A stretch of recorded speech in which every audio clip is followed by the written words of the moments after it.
Husband wife, এটাই তো সত্যি? কন্ট্যাক্ট ম্যারেজ করেছেন? একদিকে অন্তর্বর্তীকালীন সরকার ডক্টর মোহাম্মদ ইউনূস দেশ থেকে পালানোর একটি ভিডিও ফুটেজ ভাইরাল।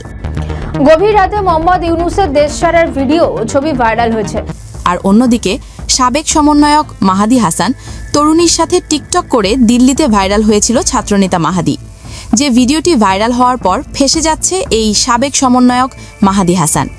ভিডিও বার্তায় মাহাদি বলেন, আমার সাথে যেসব ঘটনা হয়েছে সেটা আমি বাংলাদেশে এসে প্রেস কনফারেন্স করে বলবো।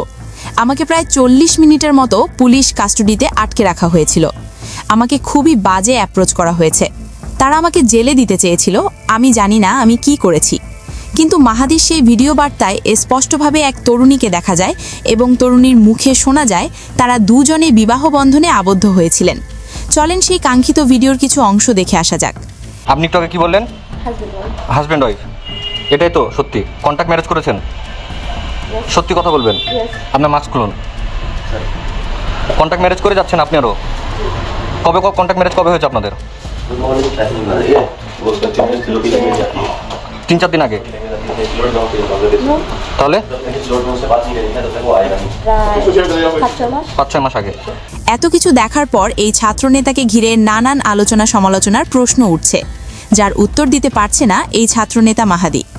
সূত্রের বরাদে আরও জানা যায়, আমি তাদেরকে বলেছিলাম আমি কোনো অবৈধ কিছু করে থাকলে আমার দেশের সাথে যোগাযোগ করেন, অ্যাম্বাসির সাথে যোগাযোগ করেন। তারা কিছুই শোনে নাই। আমার সাথে খুবই বাজে আচরণ করেছে সেখানকার পুলিশ। আমার 12টা 40-এ ফ্লাইট ছিল, এখন আমাকে রিলিজ করা হয়েছে, ইমিগ্রেশন দেওয়া হয়েছে, আমি এখন সেফ আছি। ভিডিও বার্তায় মাহাদি আরও বলেন, এখন তারা স্বীকার করছেন যে তারা নাকি ভুল মানুষকে ধরেছেন, কিন্তু তারা আমার সাথে খুবই বাজে অ্যাপ্রোচ করেছে। তাদের একজন আমাকে ফিজিক্যালি অ্যাবিউজ করছিল, বাজেভাবে টাচ করতেছিল। এ সময় তিনি প্রশ্ন তুলে বলেন, একজন আন্তর্জাতিক যাত্রীর সাথে এসব করা উচিত কিনা এমন প্রশ্ন ছুড়ে দেয় এই ছাত্রনেতা মাহাদি। ছাত্রনেতা মাহাদির শেষে বলেন, তারা আমাকে অ্যাপ্রোচ করেছিল যে এসআই সন্তোষকে মেরেছি, এজন্য আমাকে জোর করে আমার ফোন আনলক করেছিল, চেক করেছিল। তারা কি ইন্টারন্যাশনাল প্যাসেঞ্জারের প্রাইভেসি চেক করতে পারে? ভিডিও বার্তায় মাহাদি হাসান দেশবাসীকে তার আটকের খবরে দুশ্চিন্তা করায় ধন্যবাদ জানান। কিন্তু এখানে একটি প্রশ্ন রয়েই যাচ্ছে, সেটি হলো যে তরুণীটি নিজের মুখে স্বীকার করলো এই সাবেক সমন্বয়ক মাহাদি তাকে বিয়ে করেছেন, কিছুক্ষণ পর সেই তরুণী আবার পাল্টি খেয়ে বলছে মেহেদি তার ভাইয়া। আপনি মেহেদির কে হয় আপনি? আপনি একটু আগে কি বললেন? আসলে সেখানে এই মেয়ে আসলো কিভাবে, আর মেহেদি গেলই বা কেন সেখানে, তা খতিয়ে দেখার দরকার রয়েছে বলে একাধিক সূত্র নিশ্চিত করেছে। পরিশেষে যেখানে দেশের বাইরে সমন্বয়ক তরুণীদের মাঝে খেলা চলছে, ঠিক একই সময় বাংলাদেশের অন্তর্বর্তীকালীন সরকার ডক্টর মোহাম্মদ ইউনূস দেশ থেকে পালিয়ে যাচ্ছে।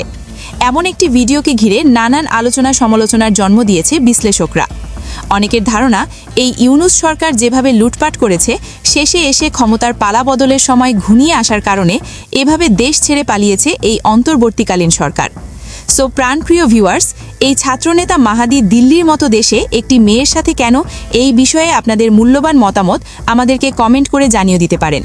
সেই সাথে এই অন্তর্বর্তীকালীন সরকার কি সত্যি এই বাংলাদেশের মানুষের সাথে ধোঁকাবাজি করে বিপুল পরিমাণ টাকা আত্মসাৎ করেছে কিনা, তা আপনাদের মতামত আমাদেরকে কমেন্ট করে জানিয়ে দিতে পারেন।